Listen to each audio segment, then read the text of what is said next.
sinava mu rusengero none ibi ngibi n'ibimusiga azibereho none nawe waba wibereye hano abatekenika nabo bagatekenika ukaba ati rero nabimenye ko ari dayimoni muhoza ujye udutengera hanze nanjye rero ikosa ntakora sindibuze gusohoka muri uru rusengero ngende njyenyine ahubwo ngomba kwitwaza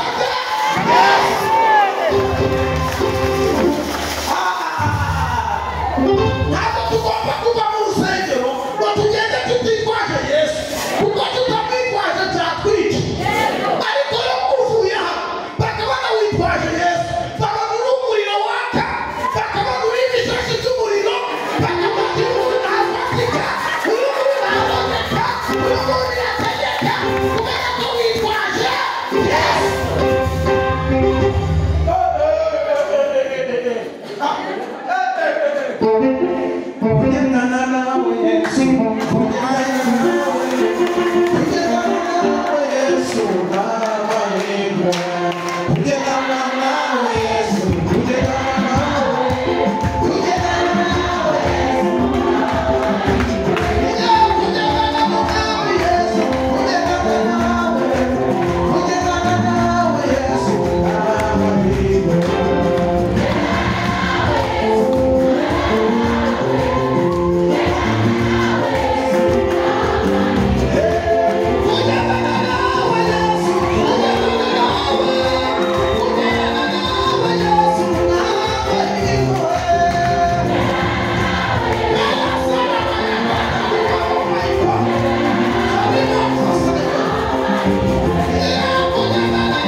Afite uburinzi, afite ubuzima, afite ubugingo, afite kurya, afite kwambara, afite ejo hazaza heza. Ufite uyu mwana afite byose. Maze ngo batukubako mwami ngomeza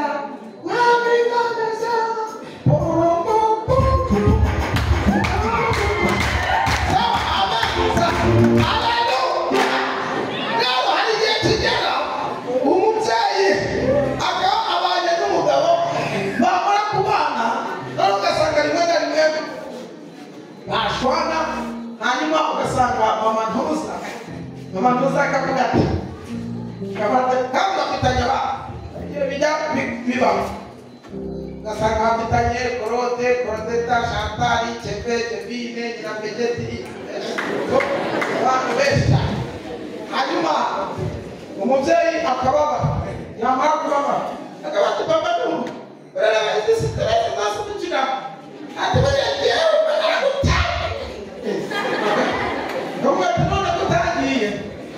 ati wagiye ati haya ati niza niba kugenda ugenda ugenda akabati kawe nawe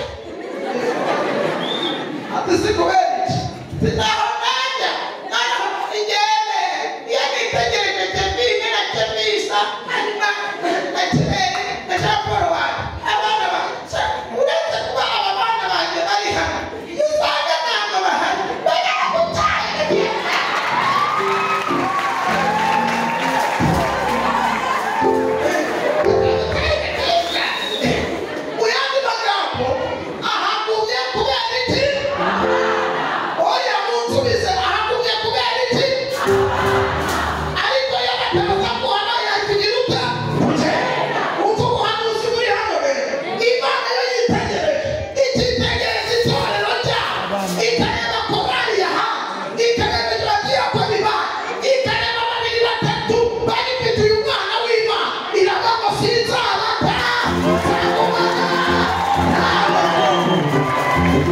Thank you. niyo mpamvu bivuga ngo Imana tugifite Yesu, tugicerekwa, tukibona Mwuka Wera ari mu itorero, Imana iracicayemo. Imana iracicayemo kubera iki? Hari umwana wayo.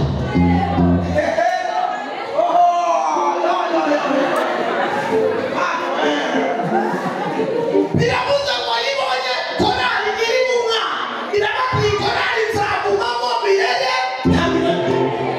Biravuze ngo Imana ibaye muri korali kubera umwana wayo, ariko umunsi mwakoze ibitako uwo mwana mukamuha nayivamo ikigeze abandi ahangaha hakumikisi reka bigira ahantu bifite uyu mwana ikaza ikivuganira n'umuntu ugifite umwana naho rero umuntu yamutaye regerege ntacyo kuvuga kandi uyu mwana agira kondisiyo ku bana nawe kamaheza amakuru.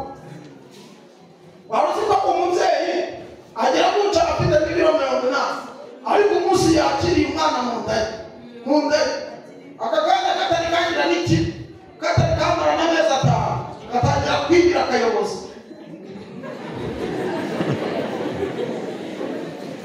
Akaganda kajya gatangira kubwira mama iwabo kakabwira ati no mama ibintu ndumva ibintu tuzanyurana ahantu batetse ibishimbo ntabwo bishaka abandi si ibyo ngibyo bizanye atuzibesho hajye kuko ntakora nabyo nzava abandi uburenze kuva mu rundi ushaka iki ati rero ndashaka usange utume papa ntuza akuzanira imyembe idahiye neza.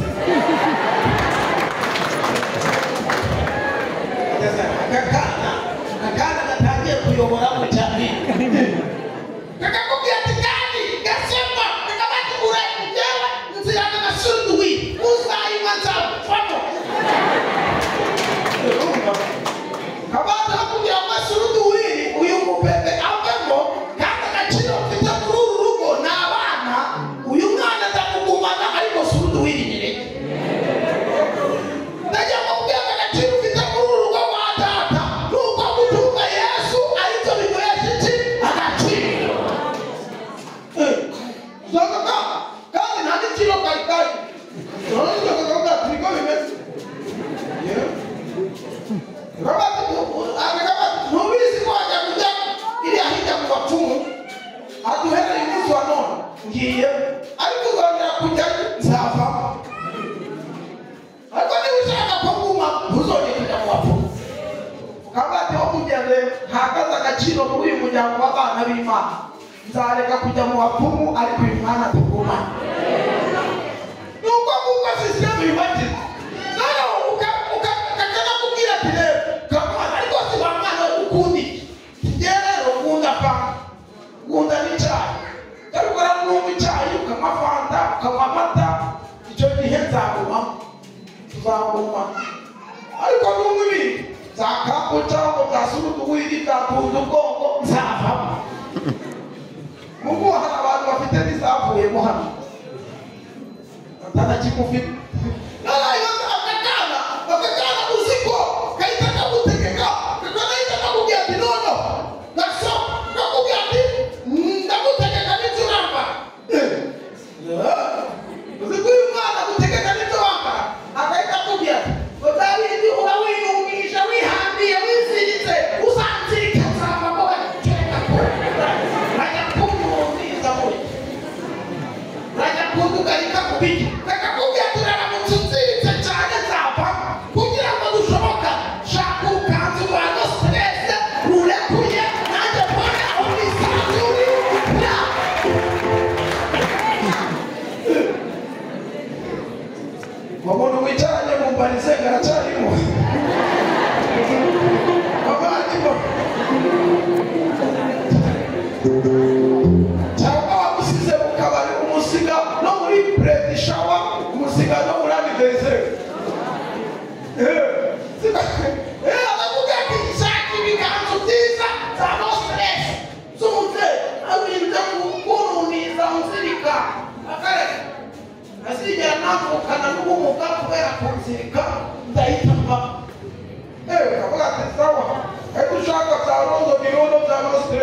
yahindutse hano.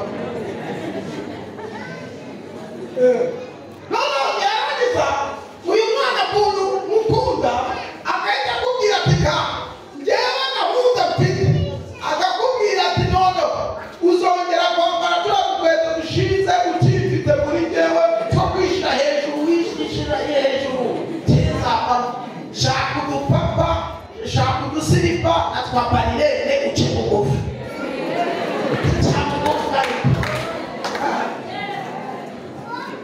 ubundi mu buzima bwa Yesu, mu buzima bwa Yesu ukabayeho wabishaka utabishaka, abashaka kukuyobora, abashaka kukuyobora ntabwo ategekwa mu muyoboro. Iyo Yesu atari kukuyobora wowe ugashaka kumuyobora ntawe uba urimo.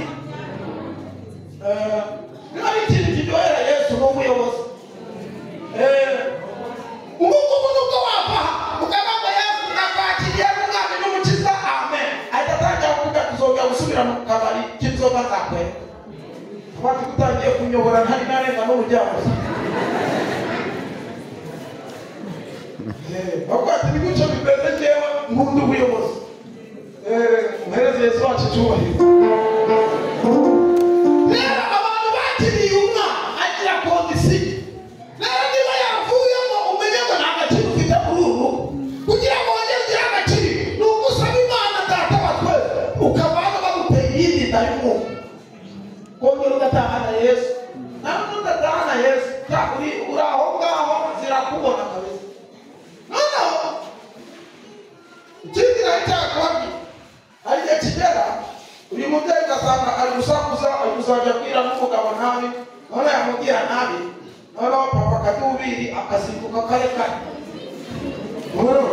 Akasimbuka nani igihe navuze agakaraba agahita yambara agahita agenda, na mama Kadubiri nakamukurikira ati kugiyera, ati ntagenda, ati ko dusize ntitagiye ni so warayivuga ntatusize ati ndagiye, abati kugiye ndagenda siyo mubauri kubiki ndagiye ihite mwanzo kuri kugenda. Ono mama Kadubiri akaona papa Kadubiri nawe yaje apatiyeho, nono akaona akabati genda akaona karibu genda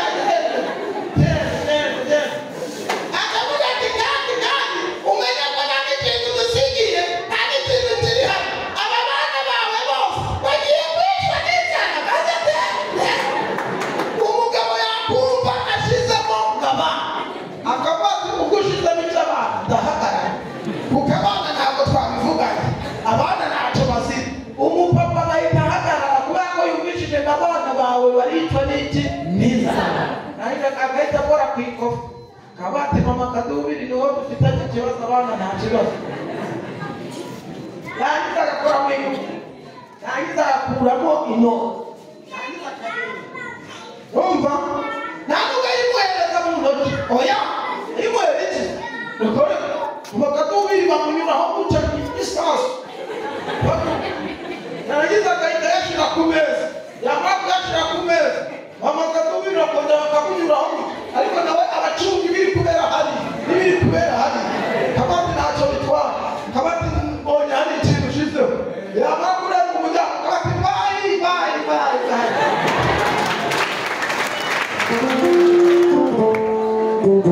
kabati bayi, agahita aza bwangu, agahita atora za noti bashize ku meza, agahita aza rero kureba abana ati kirari cyangwa kagapaniye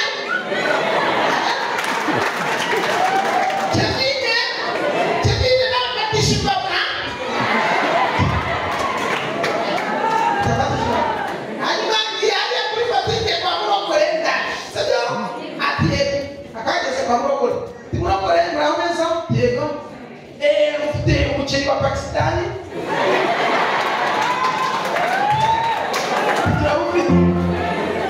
ndashaka upimire ikiro cy'umuceri wa Pakistani, hanyuma umeze na kawunga Minimex, hanyuma umeze na tungurusumu za desi na pavuro za turasi na chai za desi na onje w'imbesi n'amagi w'imbesi.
Inchura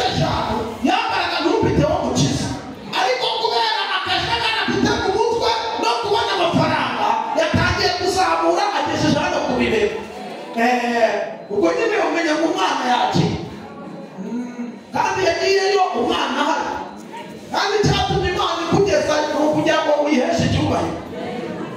None iguhaye akazi ubwo waguyihebe kuyubahisha utangiye kubasa ubuduwiri na siporo. Ubwo umwana yagiye umwana yagiye rero ni ukuvuga ikintu cyakurengera gisigaye ni kimwe, ni uko ugomba kwinginga Imana ikongera ikagarura umwana muri wowe. Bitari ibyo ngibyo 2025 Imana izaguhagurutsa yicaza ufite umwana kuko nawe yarasenze. Tuvuge ngo amen. Igihe kirageze kuri maposita yose, kuri posisiyo zose, umuntu wese Imana agiriye icyizere agaciyagura akajugunya umwana kandi umwana w'Imana ari wowe watumye Imana igutereka aho ngaho. Igihe kirageze izajya ibasezerera, izana abagifite abana bazima nabibahereza akazi mu izina ryayo. Nta mwana urutundi wese twakugiye hanyuma nawe ugaruke wongere usenge hanyuma numara imyaka 5 ntakazi ndakurahiye uzagura Londoni udodeshe ntumbiteho umukiza.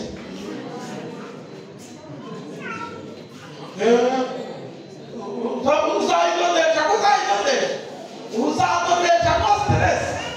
Impamvu uri kwizirika ukitugarika ni ukubera ufite bitanu ku mufuka. Ufite umwanya yotsiteke utawufite ukazanyura amenya gusubisha ku mutaye ati ngo hamuzemo gatoya ngo naka gafate kugira nyine ngo nzajya ndaterekamo ibuno rigaragara. Abo tuzabona ibuno ariko umwana ntawe tuzabona. Kandi dukeneye kukubona wese tukabona umwana. Tuvuge ngo amen. Ufite uwo mwana afite bingahe? Arakorewe uhereza Imana icyubahiro. Uhereza Imana icyubahiro mu izina rya Yesu. Rero ndagira ngo mbabwire ngo uyu munsi Imana ishaka irashaka kuvuga ngo ufite uyu mwana afite byose. Rero niba wicaye hano nta mwana ufite nta kintu waba ufite. Icyo nagushishikariza ni ukugira ute ni ukubona uyu mwana. Mutanga ubugingo mwe n'ubutungane teri imbabazi n'irungu bwinshi mbego kundagira neza uza mazina no mwiga. Mutanga ubugingo we n'ubutungane teri imbabazi n'irungu bwinshi mbego kundagira neza uza mazina no mwiga. Igihe nari mfite ibibazo mbere umurengezi mbega we ukundagira neza gusa mazina nkamwita. Utanga ubugingo we n'ubutungane teri imbabazi n'irungu bwinshi mbego kundagira neza gusa mazina nkamwita. Haleluya. Aheza Imana icyubahiro. Yesu mama ase izina ry'Yehova yagesheje amaraso ye Yesu ayibande. Haguruka ku maguru yawe. Yesu mama ase